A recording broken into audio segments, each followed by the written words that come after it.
संपत्ति छीन ली और प्राण भी ले लिए एक तरह से बलि को। तो भृगुनंदन शुक्राचार्य जी ने बलि के शरीर को एकांत में ले जाकर मत संजीवनी विद्या से जीवित और स्वस्थ और तेजस्वी कर दिया। इस पर शुक्राचार्य जी के शिष्य महात्मा बलि ने अपना सर्वस्व उनके चरणों में चढ़ा दिया। तन मन से गुरु जी की सेवा, गुरु के आश्रित परीक्षित जो अपने गुरु के आश्रित और गुरु की सेवा परायण है, वो पूरे विश्व पर विजय प्राप्त कर सकता है। बड़ी महिमा है गुरु सेवा की। देखो, गुरु सेवा के प्रताप से ही संदीपिनी जी जगत गुरु भगवान श्री कृष्ण के गुरु बने, अपने गुरुदेव की सेवा के प्रताप से। बलि जी समझ गए कि हमारे गुरुदेव का कृपा प्रसाद, देवराज इंद्र का पद अवश्य वापस आ जाएगा। शुक्राचार्य जी बहुत प्रसन्न हुए देख करके पूर्ण समर्पण बलि का। गुरु क्या देखते हैं? पूर्ण समर्पण। मन, बुद्धि, चित्त, अहंकार, ये आज्ञा पे चले गुरु के, बस इतना ही गुरुदेव चाहते हैं। ये रुपया, पैसा, भोग सामग्री, वस्तुएं, इसका महत्व अगर गुरुजनों के चित्त में है तो उन्होंने अभी तक प्राप्त क्या किया? इससे थोड़ी खुश होते हैं कि आप आज्ञा उल्लंघन करो, खूब हलवा पूड़ी खवाओ तो प्रसन्न थोड़ी होंगे। आज्ञा का पालन कर रहे हो, इसी से खुश हो जाते हैं। बलि का महाभिषेक विधि से अभिषेक कराकर विश्वजित नामक यज्ञ करवाया शुक्राचार्य जी ने। जब यज्ञ की विधि से हविष्यों के द्वारा अग्नि देवता की पूजा की गई तो यज्ञ कुंड में सोने की चद्दर से मढ़ा हुआ एक सुंदर रथ निकला। जब शुक्राचार्य जी ने यज्ञ करवाई तो बलि जी के सुरक्षा के लिए एक दिव्य रथ प्रकट हुआ और कवच और हरे रंग के घोड़े, सिंह के चिन्ह से युक्त रथ पर लगाने की ध्वजा। प्रहलाद जी ने देखा कि गुरु शुक्राचार्य जी बहुत प्रसन्न हैं और बलि के लिए यज्ञ से दिव्य घोड़ा और कवच, तो उन्होंने एक माला प्रदान की। अब प्रहलाद जी जैसे कृपा करें तो भला विजय क्यों नहीं हो जाएगी? गुरु शुक्राचार्य कृपालु, मंत्र बल से देवता अग्नि, उन्हीं से रथ प्रकट हुआ। प्रहलाद जी ने एक ऐसी माला दी जो कभी कुम्हलाए ना, और माला गले में पड़ी तो कोई पराजित नहीं कर सकता। शुक्राचार्य जी ने शंख दिया, पूरा स्वस्ति वाचन कराए। बलि जी ने प्रहलाद जी के चरणों में प्रणाम किया और भृगुवंशी गुरुदेव को दाहिने करके रथ पर सवार हुए, कवच धारण किया। अपने ईश्वर बल से दैत्य सेनापतियों को साथ लिया, देवराज इंद्र पर चढ़ाई कर दी।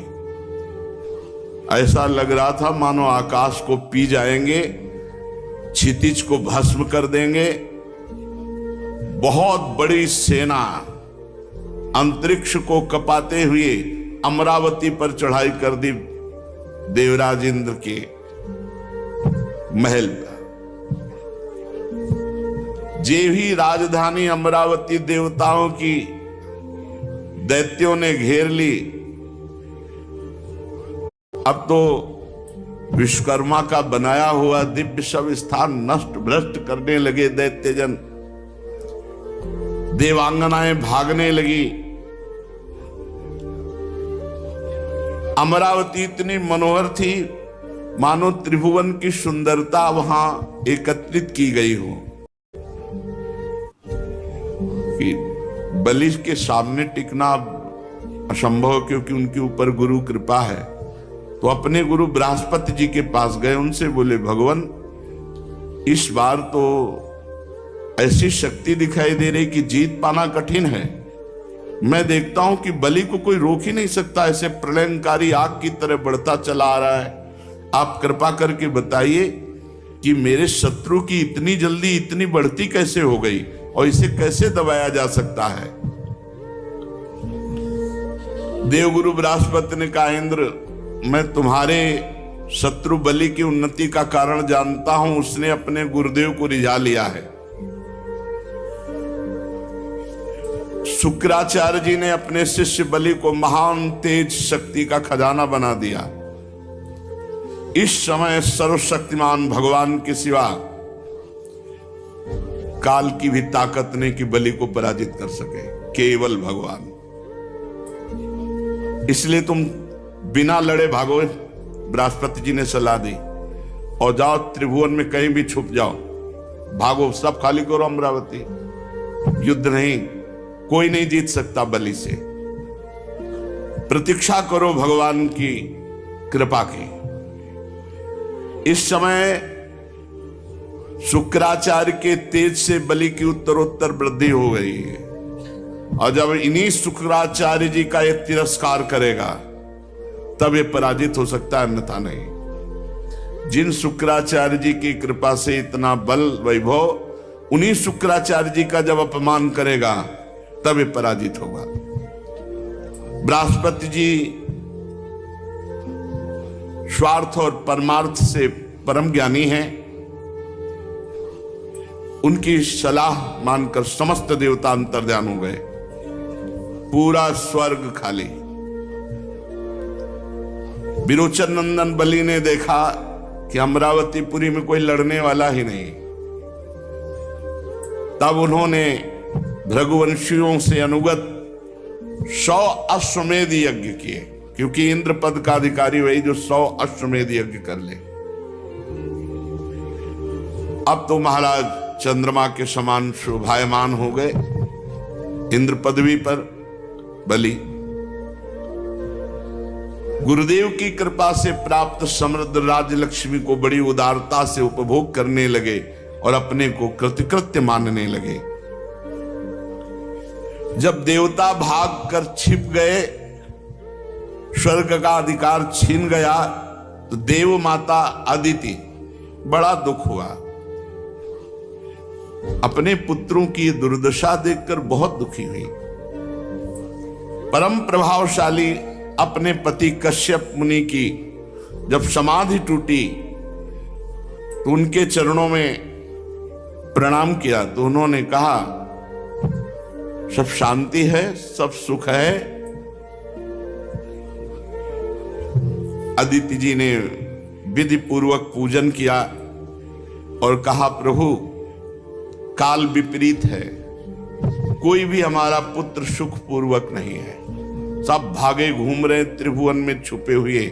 इस समय अमरावती पर बलि का अधिकार है, हमारा कुटुंब पूरा उजड़ गया, हमारे प्रियजन सब उद्विग्न हैं। भगवान, बस आपके सामने दासी यही कुशलता वर्णन कर रही है। मैंने आज तक कभी किसी का तिरस्कार नहीं किया, इसीलिए मैं देव माता कही जाती हूं। और आप जैसा महान तपस्वी मेरा पति हो और फिर मेरे पुत्रों को ऐसा दुख हो, प्रभु कोई उपाय कीजिए जिससे मेरे पुत्रों को पुनः स्वर्ग प्राप्त हो। इस प्रकार अदिति जी ने जब कश्यप जी से प्रार्थना की तो विस्मित होकर बोले, बड़े आश्चर्य की बात है, भगवान की कैसी प्रबल माया है। जब बात करो तो पंचभूतों से बने हुए इन्हीं शरीर की, पुत्र की, घर की, भगवान की किसी को परवाह नहीं। अरे प्रकृत से परे आत्म तत्व की कोई चर्चा नहीं करता। अरे समझो ना, यहां कोई किसी का पति है, ना पुत्र है, ना तो संबंधी है, ये मोह ही नाच नचा रहा है। प्रिय, तुम संपूर्ण प्राणियों के हृदय में विराजमान अपने भक्तों के दुख मिटाने वाले भगवान श्री कृष्णचंद्र वासुदेव की आराधना करो, जो चाहोगे वो प्राप्त हो जाएगा। भगवान श्री कृष्ण की आराधना कभी व्यर्थ नहीं होती, इसके सिवा कोई उपाय नहीं है। ने पूछा उपासना का स्वरूप क्या होगा? मेरे मनोरथ की पूर्णता होनी चाहिए, आप उपदेश कीजिए, मैं वो नियम धारण, मुझे ज्ञान नहीं, मेरे पुत्र स्वर्ग पर विराजमान हो, मैं देखना चाहती हूं, मुझे आराधना बताइए, क्या आराधना करनी, मैं देव माता हूं। कश्यप जी ने कहा देवी, भगवान को प्रसन्न करने के लिए जिस व्रत का उपदेश वो मैं तुम्हें बता रहा हूं, ये फागुन के शुक्ल पक्ष में 12 दिन तक केवल दूध पीकर किया जाता है, और जो कामना करे उस कामना की पूर्ति हो जाएगी। 12 दिन तक इसे पयो व्रत कहते हैं। इन व्रतों में बड़ी सामर्थ है। अमावस्या के दिन शूकर की खोदी हुई मिट्टी उसको लावे और अपने शरीर को मलकर नदी में स्नान करे। उस समय ये मंत्र पढ़ना चाहिए, त्वं देव्यादि वराहेण रसायाः स्थानमिच्छता उद्धृता से नमस्तुभ्यम पापमानम में प्रणाशय। संस्कृत ना आवे तो हिंदी से, हे देवी, प्राणियों की स्थान देने की इच्छा से वारा भगवान ने रसातल से तुम्हारा उद्धार किया था। हे पृथ्वी देवी, तुम्हें नमस्कार है, तुम मेरे पापों को नष्ट कर दो, ऐसा कहते हुए और सुअर की खोदी हुई मिट्टी से पूरे शरीर को मलकर फिर नदी में स्नान करें। इसके बाद अपने नित्य नैमित्तिक नियमों को पूरा करके एकाग्रचित्त से मूर्ति, वेदी, सूर्य, जल, अग्नि और गुरुदेव रूप से भगवान की पूजा करें। फिर प्रार्थना करें, प्रभु आप सर्वशक्तिमान हैं, अंतर्यामी और सबके आराधनीय हैं। समस्त प्राणी आप में और आप समस्त प्राणियों में निवास करते हैं, इसी से आपको वासुदेव कहते हैं। आप समस्त चराचर जगत और उसके कारण के भी साक्षी हैं। हे भगवान वासुदेव, मैं आपको नमस्कार करती हूं। भगवान को नमस्कार करके भगवान की स्तुति करें